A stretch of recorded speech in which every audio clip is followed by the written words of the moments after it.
আসসালামু আলাইকুম। আশা করি সবাই ভালো আছেন। সাইফুদ্দিন এবং তানজিম হাসান সাকিব দুজনকে নিয়ে এই আলোচনাটা করতে চাইছি।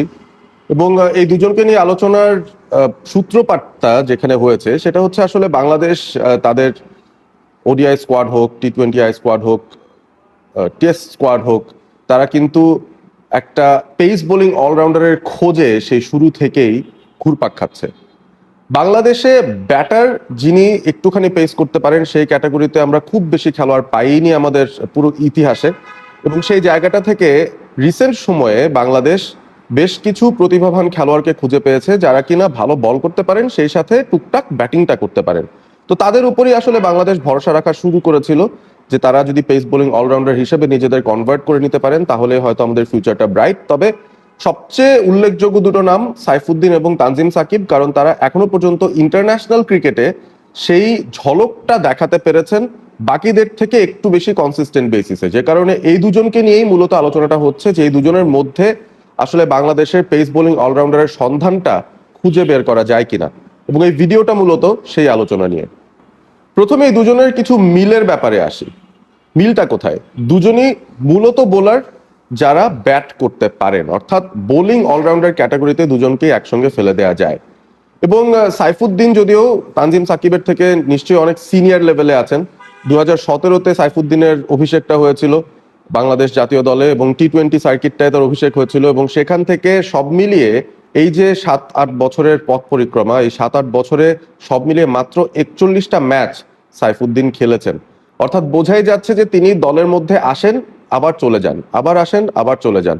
এটার পেছনে দুটো বড় ফ্যাক্টর কাজ করে, যার একটা হচ্ছে তার অফ ফর্ম, মাঝে মধ্যেই তিনি ফর্ম হারিয়ে ফেলেন, এবং সবচেয়ে বড় যে শত্রু সাইফুদ্দিনের সেটা হচ্ছে তার ইনজুরি। মাঝে মধ্যে অনেকে তাকে দুর্ভাগাও ভাবেন যে হ্যাঁ তার কপালটা খারাপ, এমন টাইমে ইনজুরিটা হয়েছে, সেখান থেকে ফিরে আসার পর দলে আর জায়গা পাচ্ছেন না।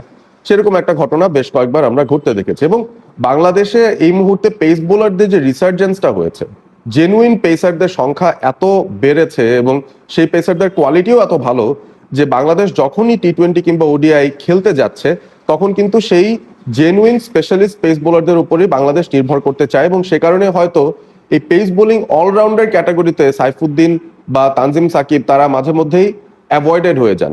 সুতরাং কোনো না কোনো একটা স্পেশালাইজ জায়গাতে আপনাকে অসাধারণ কিছু করতে হবে এই দলটাতে টিকে থাকার জন্য। লড়াইটা দুই জায়গায়। প্রথম লড়াইটাই হয় পেস বোলারদের ভেতরে নিজের জায়গাটা প্রতিষ্ঠিত করে ফেলার জায়গা, এবং সেখানে সাইফুদ্দিন আমার মনে হয় নিজের জায়গাটা হারিয়েছেন যখন থেকে হাসান মাহমুদ দলে ঢুকেছেন, যখন থেকে নাহিদ রানা দলের সঙ্গে যুক্ত হচ্ছেন, শরীফুলরা যখন দলের মধ্যে এসেছেন, এবং এই জায়গাগুলো যখন ফুলফিল হয়ে যাচ্ছে তখন সাইফুদ্দিন বোলার হিসেবে তার জায়গাটা হারিয়ে ফেলেন দলে। তানজিম সাকিবের অভিষেক হয়েছিল টি-20 ক্রিকেটে 2023-এ, এবং এই 2 বছরের ভেতরেই তিনি সব মিলিয়ে 28টা টি-20 ইন্টারন্যাশনাল ম্যাচ খেলে ফেলেছেন। এবং এই 28টা ম্যাচের মধ্যে তিনি বেশ কিছু ম্যাচে ঝলক দেখিয়েছেন তার ব্যাটিং প্রাওয়েসের, এবং বল হাতেও তিনি প্লেয়ার অফ দ্য ম্যাচ ক্যাটাগরির পারফরমেন্সও দিয়ে ফেলেছেন ইতিমধ্যেই। দুজনের পরিসংখ্যানের দিকে একটু ডিপ ডাইভ করলে আমরা দেখতে পাবো সাইফুদ্দিন সব মিলিয়ে 46টা উইকেট পেয়েছেন টি-20 ইন্টারন্যাশনালসে। তানজিম সাকিব তার 28 ম্যাচ থেকে পেয়েছেন 35টা উইকেট। অর্থাৎ উইকেট তোলার ক্ষেত্রে খুব একটা বেশি ডিফারেন্স এই দুজনের মধ্যে কিন্তু খুঁজে পাওয়া যায় না। আরো একটা জায়গায় খুব বড় একটা মিল রয়েছে, সেটা হচ্ছে তাদের ইকোনমি রেট। দুইজনই একেবারে 8.6 অর্থাৎ 8.6 এই হারে রান দেন প্রতি ম্যাচে। এই ব্যাপারটা কিন্তু একটু ক্রিটিক্যালি দেখার সুযোগ রয়েছে, কারণ বাংলাদেশ যখন পেস বোলারদের ব্যবহার করছে, ডেফিনেটলি টি-20 ইন্টারন্যাশনালে তানজিম সাকিব এবং সাইফুদ্দিন দুজনকেই নতুন বলে পাওয়ার প্লের ভেতরে বল করার পাশাপাশি ডেথ ওভার্সেও বল করতে আসতে হয়। এবং পাওয়ার প্লের ভেতরে তানজিম সাকিব কিংবা সাইফুদ্দিন দুজনের মধ্যে একটা সিমিলারিটি আছে যে তারা শুরুর দিকে খানিকটা ইকোনমিক্যাল হতে পারেন, শুরুর দিকে নতুন বলে উইকেট তুলে দিতে পারেন। তবে ডেথ ওভার্সে দুজনেরই একটা উইকনেস রয়েছে। বিভিন্ন ম্যাচে আমরা দেখেছি তানজিম সাকিব ডেথ ওভার্সে প্রচুর রান খেয়ে গেছেন, সাইফুদ্দিনও যখন তার শেষ স্পেলে আসেন ডেথ ওভার্সে তখনও প্রচুর মার খেয়েছেন, এবং এমন অনেক ইনস্ট্যান্স হয়েছে সাইফুদ্দিনের ক্ষেত্রে, সেটা ওডিআই হোক কিংবা টি-20 তার একটা খরুচে ওভারের কারণে হয়তো বাংলাদেশ ম্যাচ থেকে ছিটকে গেছে, এমনও ঘটনা কিন্তু ঘটেছে। এবং সিমিলার ঘটনা তানজিম সাকিবের ক্ষেত্রেও আমরা খুঁজে পাই। সো এই বেশ কিছু মিল রয়েছে এই দুজনের মধ্যে, খুব একটা বেশি আলাদা করার উপায় নেই। এবং সেই সাথে যদি তাদের ব্যাটিং এর দিকে তাকায়, যেটা তাদের অলরাউন্ডার হওয়ার ক্ষেত্রে আরো একটা প্যারামিটার, সাইফুদ্দিন সব মিলে 247 রান করেছেন, তানজিম সাকিব 130 প্লাস রান করেছেন। তবে স্ট্রাইক রেট দুজনের মধ্যে সাইফুদ্দিনের তুলনামূলকভাবে ভালো। ওভারঅল 114 স্ট্রাইক রেট, তানজিম সাকিবের 110-এর নিচে। এই জায়গাটাতেও খুব একটা বেশি অমিল খুঁজে পাওয়ার উপায় নেই।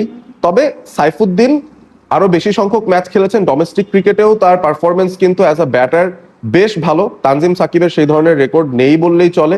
বাট একটা জায়গায় বলা যেতে পারে এফেক্টিভনেসের দিক থেকে দুজনের মধ্যে সাইফুদ্দিনকে আরো একটু প্রতিষ্ঠিত ব্যাটার হিসেবে আপনি চিন্তা করতে পারেন তার বেসিকের চিন্তায়, এবং ইন্টারন্যাশনাল ক্রিকেটে এত বছর খেলাতে তার বেশ কিছু ইম্পর্টেন্ট নকস আমরা দেখেছি অন্তত চোখের সামনে, এবং সেই জায়গা থেকেই একটা প্রমাণ পাওয়া যায় যে সাইফুদ্দিন অ্যাজ আ ব্যাটার তিনি অবশ্যই কোয়ালিটি অ্যাড করতে পারেন যদি তাকে পর্যাপ্ত পরিমাণ সুযোগ দেওয়া হয়।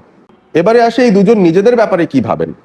সাইফুদ্দিনকে একটা ইন্টারভিউতে জিজ্ঞেস করা হয়েছিল, তিনি যখন জাতীয় দলে ঢুকেছেন 2019 ওয়ার্ল্ড কাপটা যখন ভালো করেছেন তার পরের সময়টায়, তিনি তখন বলছিলেন যে তার এক্সপার্টিসটাই আসলে ডেথ ওভার বোলিং এ, এবং আন্ডার-19 যেই সেট আপটায় তিনি ছিলেন 2016-র সময়টায়, সেই সময় থেকেই কিন্তু আমরা দেখেছি যে তাকে ইয়র্কার স্পেশালিস্ট বলা হতো।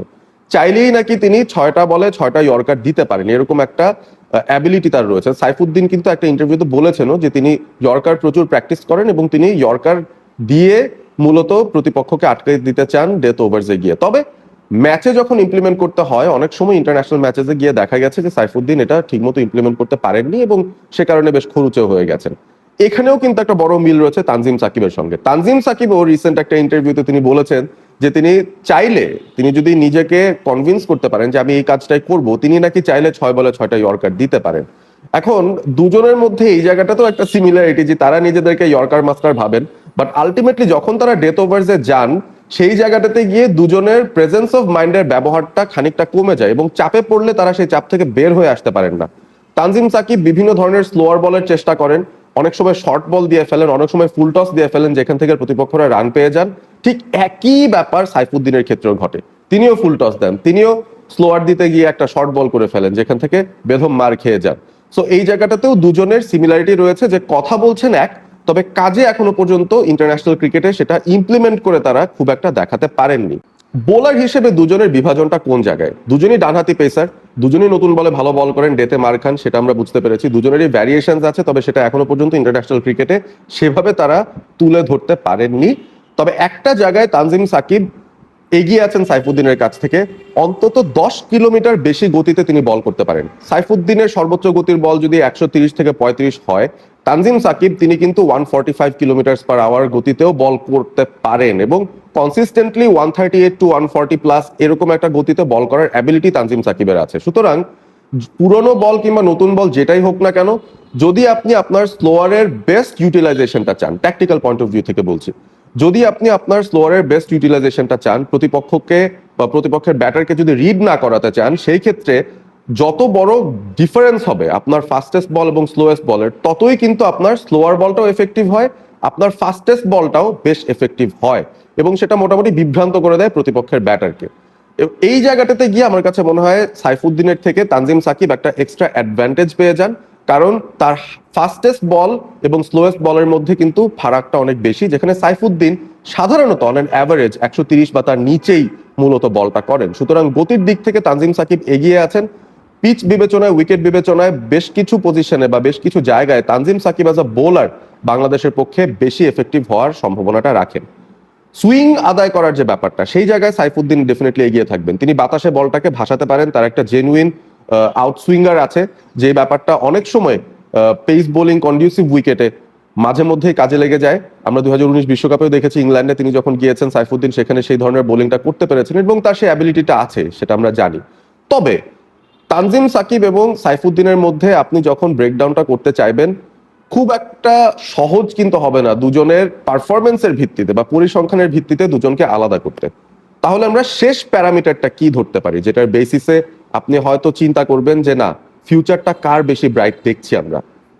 বাংলাদেশে খুব কথিত একটা ব্যাপার রয়েছে, সৎ সঙ্গে স্বর্গবাস, অসৎ সঙ্গে সর্বনাশ।